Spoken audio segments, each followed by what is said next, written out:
महाकुंभ 2025 का मेला महिला नागा साधुओं के बिना अधूरा ही माना जाता है, क्योंकि इन साध्वियों के पास ऐसे रहस्यमयी और अलौकिक चमत्कार होते हैं जिन्हें देखकर हर कोई हैरान रह जाता है। आपने पुरुष नागा साधुओं के बारे में कई बार सुना होगा, लेकिन महिला नागा साधुओं के बारे में बात करने से भी लोग अक्सर घबराते हैं। इसका कारण यह है कि ये महिला साध्वियां अपने चमत्कारों को पूरी तरह से गुप्त रखती हैं और केवल ईश्वर से संपर्क साधने के लिए इन शक्तियों का उपयोग करती हैं। यही कारण है कि आम लोगों को इनके बारे में बहुत कम जानकारी होती है, सिवाय इसके कि वे नागा साधु हैं। आज हम आपको इस वीडियो में महिला नागा साधुओं से जुड़े ऐसे रहस्यों के बारे में बताने जा रहे हैं जिन्हें जानकर आपके रोंगटे खड़े हो जाएंगे। क्या आप जानते हैं कि एक सामान्य महिला को नागा साधु बनाने की प्रक्रिया के दौरान उसके शरीर के एक विशेष हिस्से को निष्क्रिय कर दिया जाता है, जो वासना को उत्पन्न करता है। यह प्रक्रिया न केवल जटिल होती है, बल्कि इसे सुनकर ही किसी के भी होश उड़ सकते हैं। आखिर एक साधारण महिला को नागा साधु बनाने की इस अनोखी और कठोर प्रक्रिया के पीछे क्या कारण और रहस्य छिपा है, इस वीडियो में आपको इसका पूरा सच बताया जाएगा। लेकिन उससे पहले यदि आप भगवान में आस्था रखते हैं तो इस वीडियो को लाइक करें और कमेंट बॉक्स में हर हर महादेव जरूर लिखें। महिला नागा साधुओं का विषय एक ऐसा रहस्यमयी पहलू है जिसे समझना और जानना हर किसी के लिए उत्सुकता का विषय है। क्या महिला नागा साधु वास्तव में होती हैं, या ये केवल पुरानी कथाओं और पौराणिक किताबों का हिस्सा है? इस सवाल का जवाब बेहद स्पष्ट है। हाँ, महिला नागा साधु होती हैं, लेकिन उनके अस्तित्व से जुड़ी कहानी और उनकी जीवन शैली इतनी गूढ़ और अनोखी है कि इसे समझने के लिए धैर्य और ध्यान की आवश्यकता है। अब सवाल यह है कि महिला नागा साधु भी क्या पुरुष नागा साधुओं की तरह निर्वस्त्र रहती है, और नागा साधु बनने के लिए महिलाओं को अपने शरीर का कौन सा हिस्सा त्यागना पड़ता है? इन सवालों के जवाब भी उतने ही चौंकाने वाले और रोमांचक हैं। नागा साधु बनने की प्रक्रिया जितनी कठोर और रहस्यमयी पुरुषों के लिए है, उतनी ही महिलाओं के लिए भी होती है। उनके जीवन में त्याग, तपस्या और कठिनाइयों का ऐसा द्वार आता है जिसे समझ पाना सामान्य इंसान के लिए बेहद मुश्किल है। नागा साधु बनने की यात्रा किसी साधारण साधु के जीवन से बिल्कुल अलग होती है। नागा साधुओं की सबसे प्रमुख पहचान उनके लंबे बाल, भभूत से लिपटा नंगा शरीर और हर समय तपस्या में लीन रहना है। वे इस दुनिया से पूरी तरह अलग थलग रहते हैं और सांसारिक मोह माया से मुक्त होकर भगवान में लीन रहते हैं। लेकिन यह जानना जरूरी है कि नागा साधु केवल उनकी बाहरी पहचान तक सीमित नहीं होते। उनके भीतर का त्याग, तपस्या और आत्मिक शक्ति उन्हें साधारण इंसान से अलग बनाती है। महिला नागा साधु भी इसी कठिन और जटिल प्रक्रिया से गुजरती हैं। नागा साधु बनने के लिए एक पूरी प्रक्रिया होती है जिसे कई वर्षों तक निभाना पड़ता है। यह प्रक्रिया तहकीकात से शुरू होती है। इसे अखाड़े में प्रवेश पाने की पहली प्रक्रिया माना जाता है। जो महिलाएं नागा साधु बनना चाहती हैं, उन्हें सबसे पहले अखाड़े में शामिल होना पड़ता है। इस दौरान उनके व्यक्तित्व, उनकी इच्छा शक्ति और उनके समर्पण की गहराई से जांच की जाती है। अखाड़े के वरिष्ठ साधु यह तय करते हैं कि क्या वह महिला इस कठिन तपस्या और जीवन शैली के लिए तैयार है। यदि वह योग्य पाई जाती है तो उसे अखाड़े में स्थान दिया जाता है। अखाड़े में प्रवेश के बाद महिला को साधुओं के साथ कई वर्षों तक तपस्या करनी पड़ती है। इस दौरान उसे अपने सांसारिक मोह माया, इच्छाओं और वासनाओं को पूरी तरह त्यागना पड़ता है। तपस्या के इस दौर में सबसे पहले ब्रह्मचर्य का पालन करना सिखाया जाता है। महिला साधु को अपने मन और शरीर पर पूर्ण नियंत्रण रखना होता है। यह प्रक्रिया बेहद कठिन होती है, क्योंकि इसे निभाने के लिए अपार संयम और आत्म संयम की आवश्यकता होती है। इसके बाद उन्हें महापुरुष बनाने की प्रक्रिया शुरू होती है। इस प्रक्रिया में महिला को रुद्राक्ष दिए जाते हैं, जो उनकी आध्यात्मिक शक्ति और नागा साधु के रूप में उनकी पहचान का प्रतीक होते हैं। रुद्राक्ष पहनने के बाद उनकी साधना और भी कठिन हो जाती है। अब उन्हें अवधूत प्रक्रिया से गुजरना पड़ता है। यह प्रक्रिया बेहद खास और गूढ़ मानी जाती है। इस दौरान महिला को अपने लंबे बाल कटवाने पड़ते हैं, जिसे मुंडन कहा जाता है। बाल कटवाने के साथ ही उन्हें अपने सांसारिक जीवन का प्रतीकात्मक रूप से पिंडदान करना पड़ता है। पिंडदान का अर्थ है कि वह अपने परिवार, दोस्तों और पूरे संसार के लिए मृत हो चुकी है। अब वह पूरी तरह से भगवान और अखाड़े के प्रति समर्पित हो जाती है। इस प्रक्रिया के बाद महिला साधु को कई और कठिन तपस्याओं और परीक्षाओं से गुजरना पड़ता है। यह तपस्या सालों तक चलती है, जिसमें वह अपनी आत्मा को संसार से मुक्त करने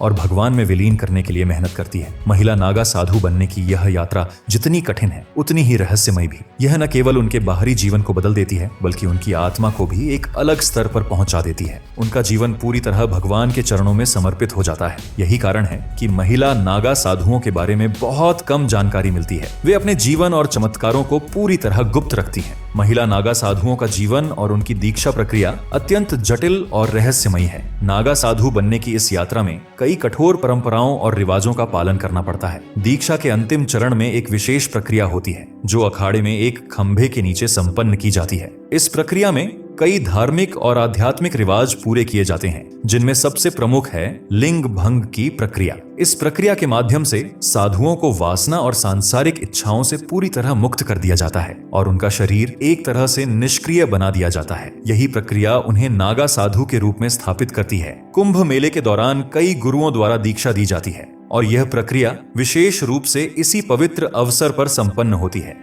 महिला नागा साधु बनने की यात्रा भी इतनी ही कठिन होती है जितनी पुरुष साधुओं के लिए होती है। महिलाओं को नागा साधु बनने से पहले 10 से 15 वर्षों तक कठिन ब्रह्मचर्य का पालन करना पड़ता है। इस अवधि के दौरान उनके गुरु यह जांचते हैं कि क्या वह ब्रह्मचर्य और संयम का पालन कर सकती हैं। यदि गुरु इस बात से संतुष्ट हो जाते हैं कि वह पूरी तरह तैयार हैं, तो उन्हें नागा साधु के रूप में दीक्षा दी जाती है। नागा साधु बनने के लिए दृढ़ इच्छा शक्ति और सन्यासी जीवन जीने की प्रबल भावना होनी चाहिए। महिला नागा साधु बनने से पहले अखाड़े के साधु और संत उस महिला के परिवार, समाज और यहाँ तक कि पिछले जन्म तक की जांच पड़ताल करते हैं। दीक्षा प्रक्रिया के दौरान महिला को अपने जीवन और परिवार से पूरी तरह मोह त्याग कर खुद का पिंडदान करना पड़ता है। पिंडदान का अर्थ यह है कि वह संसार और अपने परिवार के लिए अब मृत हो चुकी है। इसके बाद पुरुष नागा साधुओं की तरह ही महिला साधुओं का भी मुंडन किया जाता है। मुंडन के बाद उस महिला को नदी में स्नान के लिए भेजा जाता है। यह स्नान शुद्धिकरण की प्रक्रिया का एक अभिन्न हिस्सा है। इसके बाद महिला साधु अपने नए जीवन में प्रवेश करती है।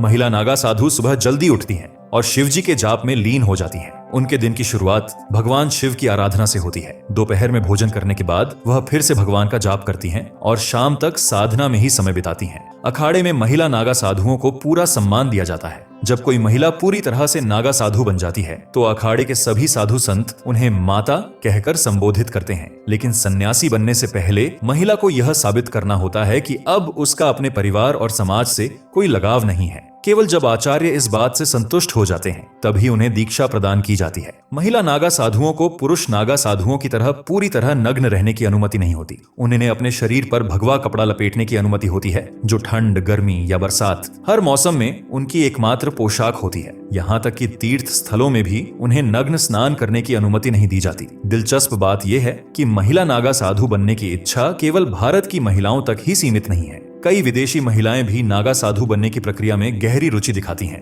विशेष रूप से कुंभ मेले के दौरान नेपाल, जर्मनी, मॉस्को, अमेरिका और अन्य देशों से महिलाएं अखाड़ों में आती हैं। इनमें से कई महिलाएं अत्यधिक शिक्षित और युवा होती हैं। कुछ साध्वियां गृहस्थ जीवन को त्याग कर साधु बन चुकी होती हैं। जूना अखाड़ा जैसे प्रमुख अखाड़ों में ऐसी कई महिला साध्वियां हैं जिन्होंने अपना पूरा जीवन भगवान की आराधना और साधना को समर्पित कर दिया है। उनके लिए संसार से कोई मोह नहीं है और उनका पूरा जीवन हरि भजन और भगवान शिव की आराधना में बीतता है। इन साध्वियों का पहनावा, तिलक और श्रृंगार अखाड़े के नियमों के अनुसार होता है। यही कठोर अनुशासन और समर्पण नागा साधुओं को विशेष और अद्वितीय बनाता है। दोस्तों, अब मैं आपको जो बताने जा रहा हूँ वह बेहद हैरान करने वाला है। क्या आपने कभी सोचा है कि ये नागा साधु या महिला नागा साधु जो कुंभ के मेले में दिखाई देते हैं, बाकी समय कहाँ और कैसे रहते हैं? यह बात शायद ही किसी ने गहराई से सोची होगी। नागा साधु आमतौर पर तपस्या में लीन रहते हैं और साधना के लिए अखाड़ा छोड़कर गुप्त स्थानों जैसे कंदराओं में चले जाते हैं। कंदरा का मतलब होता है पर्वतों की गुफाएं।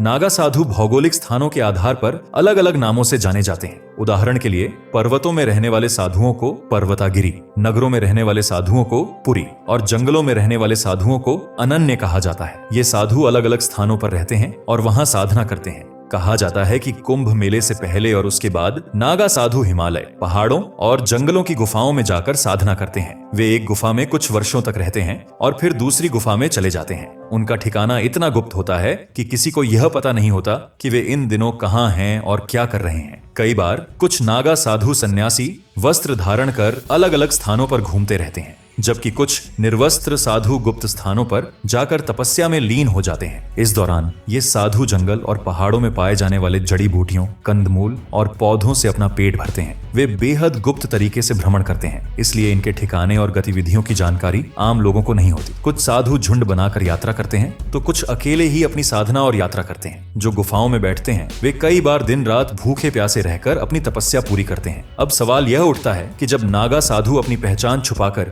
इतने गुप्त स्थानों में रहते हैं तो कुंभ के मेले में अचानक इतने करिश्माई तरीके से कैसे नजर आ जाते हैं, और कौन उन्हें इस बात की जानकारी देता है कि कुंभ कहां और कब हो रहा है? दोस्तों, यही तो इस जीवन का एक रहस्य है। दरअसल हर अखाड़े में एक कोतवाल होता है, ये कोतवाल नागा साधुओं और अखाड़े के बीच संपर्क का माध्यम होता है। जब नागा साधु दीक्षा पूरी करने के बाद अखाड़ा छोड़कर जंगलों या पहाड़ों में साधना करने चले जाते हैं तो कोतवाल उनकी स्थिति पर नजर रखता है। जब कभी कुंभ, अर्ध कुंभ या अन्य महापर्व होते हैं तो यह कोतवाल नागा साधुओं को सूचना देता है। कहा जाता है कि यह सूचना किसी गुप्त और रहस्यमयी तरीके से दी जाती है, क्योंकि किसी को यह नहीं पता चलता कि नागा साधु कुंभ मेले तक कैसे पहुंचते हैं। फिर भी हर बार वे सही समय पर मेले में पहुंच जाते हैं। कुछ लोगों का मानना है कि नागा साधुओं के पास ऐसी रहस्यमयी विद्या और आध्यात्मिक शक्तियां होती हैं जिनके माध्यम से वे अपने साथियों द्वारा भेजे गए संदेशों को समझ लेते हैं। ये शक्तियां उन्हें साधना के दौरान प्राप्त होती हैं। यह भी माना जाता है कि उनके पास ऐसी विशेष आध्यात्मिक क्षमताएं होती हैं जिनसे वे किसी भी स्थान और समय का आभास कर लेते हैं। इस तरह नागा साधुओं का जीवन जितना रहस्यमयी है, उनकी साधना और उनका कुंभ मेले में अचानक प्रकट होना उतना ही चमत्कारिक है। यह उनके अद्वितीय जीवन और कठिन साधना का प्रमाण है जो उन्हें आम इंसानों से अलग बनाता है। दोस्तों,